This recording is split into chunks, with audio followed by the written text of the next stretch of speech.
What is going on, guys? Welcome back to the channel. I'm here live at Limitless Autoworks and we are doing an install on a 21 Super Duty. If anybody's interested in strobing their factory cab lights, you might want to check this video out. We have a harness now available to accomplish that. For all you plow guys and emergency vehicles, watch this video. Let's do it.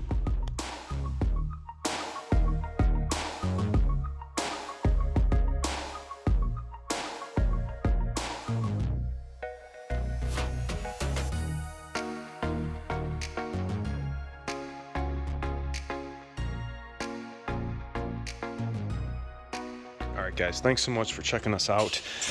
Limitless Autoworks coming up with another custom harness available when you guys order it. This is what it's going to come to you in the mail. Totally sweet kit, an add-on factory harness available now to strobe your cab lights. We're going to go through some of the things you guys are going to have to do. It is really simple to do. He has some factory connectors. These are going to be in the passenger side A-pillar. You are just going to have to drop the front of the headliner down just a smidge. These are going to go into some cab lights, and then we have power and ground and a blue wire that you can use to pick your pattern. So right now, Rich has already gone ahead and removed the A-pillar from the driver's side. There's two 10mm bolts here and here. There's a little cover that you unflap. I'm gonna go over on the other side. I'm gonna show you how he took that out. And he's also removed the visor. There are two 7mm bolts holding the clip on.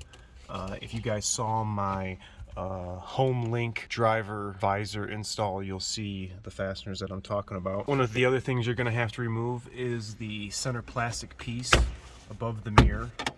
Just a couple of clips. But you guys saw that headliner move. As soon as you take these 7mm bolts out, the headliner gets pretty free. So you just took that clip out on the passenger side. Remember, guys, showed you guys how to remove that trim piece off the visor. He's going to take that 7mm out, and the visor is literally going to come right out. Now, he's not removed the passenger side A-pillar. He's showing you how to take the covers off. They're just little flaps right there that open up to reveal a 10mm.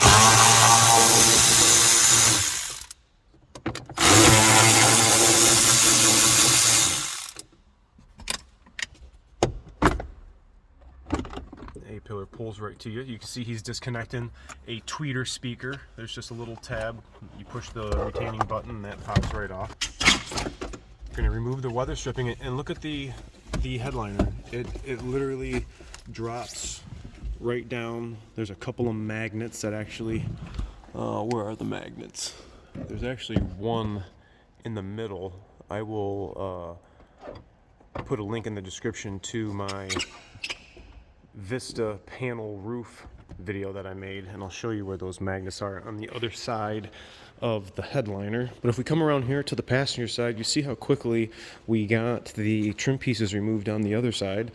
We're going to need to remove the weather stripping all the way down, and you can see he's going to take this side dash piece off. It just kind of flops right out. We're going to remove this bottom sill piece. That all the way out, and then we're going to have to remove this kick panel piece. But I want you guys to be careful. Right here on the top there is a trim tab and a locating dowel. You don't want to bust that, so just make sure you're taking it out gingerly. This is what you don't want to bust right here. Now once you get all this off, you see that connector right there? If you guys have a higher, I can't focus. If you had a higher level trim, you'd have some sound deadening foam in here you would just have to remove. But this is a lower level trim vehicle, so you can see that there is no foam insulation in here. This is really whack. I can't focus on this. All right, well, this is your cab light electrical connector right here. Ooh, I think I got it. There we go. just disconnect it. You guys see the button right there. You just depress that button, pull it out, and that is going to bring us to our next step. So as I showed you where that connector was, you've gone ahead and disconnected it. So you get your module that you received from Rich, and you're going to zip tie that module in that location right there. Okay, you guys can see where that's at within the door. Put one zip tie right there, and this harness, let me back out here a little bit, and this harness is going to run right behind the dash and is going to plug. You're going to find the male end. The male end is going to plug into where you unplugged the factory connector.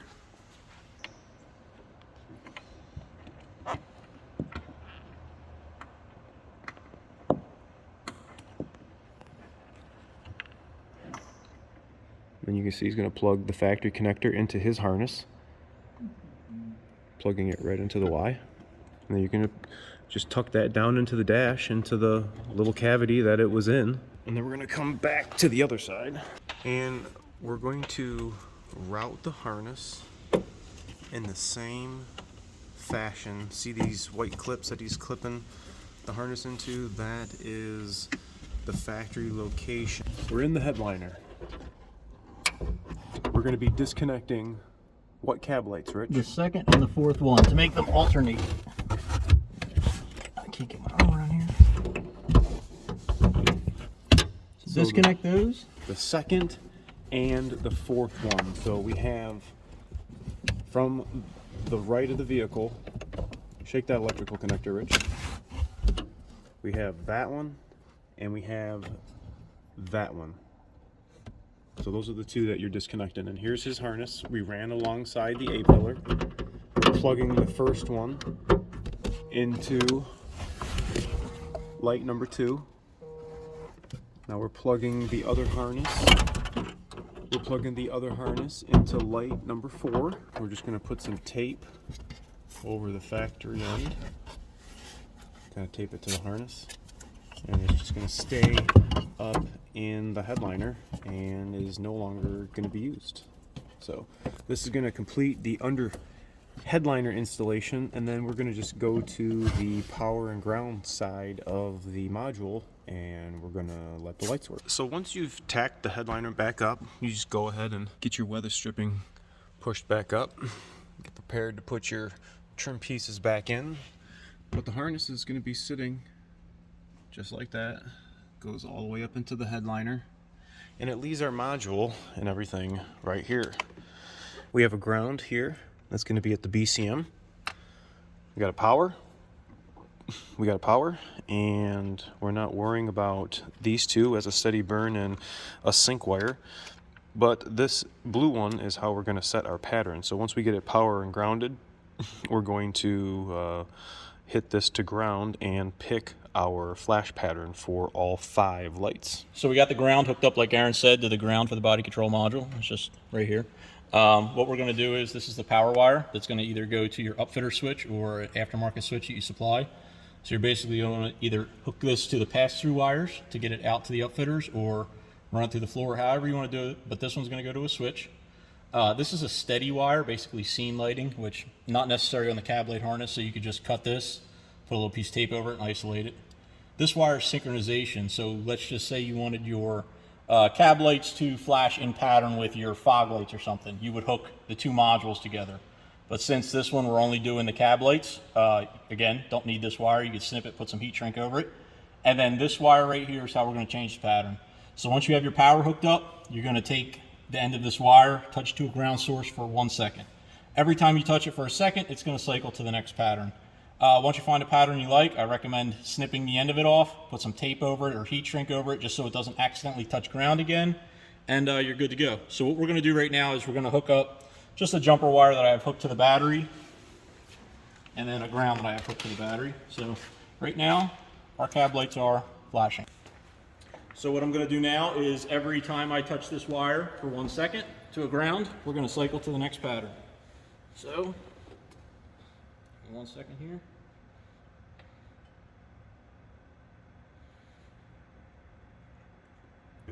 So you have phase 1 and phase 2. Phase 1 and phase 2 are if you want to alternate this kit with another kit, and then you have the alternating patterns, which will make the actual lights alternate with each other.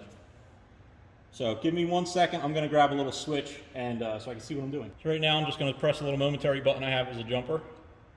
So that was phase 1, this is phase 2. Now the next pattern will make them alternate with each other.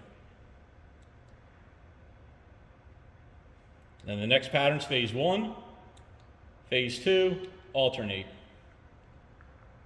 Phase 1, phase 2, alternate, and so on and so forth.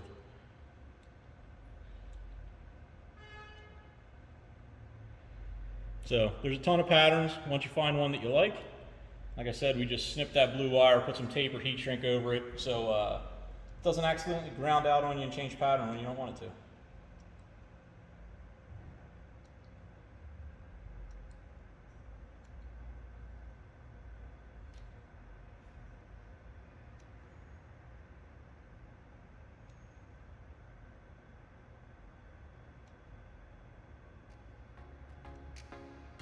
So our last pattern is a steady, so this is the last pattern. This will bring us back to pattern number 1. Pattern number 2, pattern number 3. With every kit, you get a list of patterns and how to basically do what I just said, but that's a good overview. All right, guys, tell me what you think about this in the comment section. If anybody is interested in strobing their factory cab lights on top of their Ford Super Duty, check out the description in this video. I'm going to link all the product details and where to get this kit for your truck. Thanks so much for watching. Remember to like, comment, sub, share. Thanks so much to Limitless Autoworks, and we'll talk to you guys next time. See ya!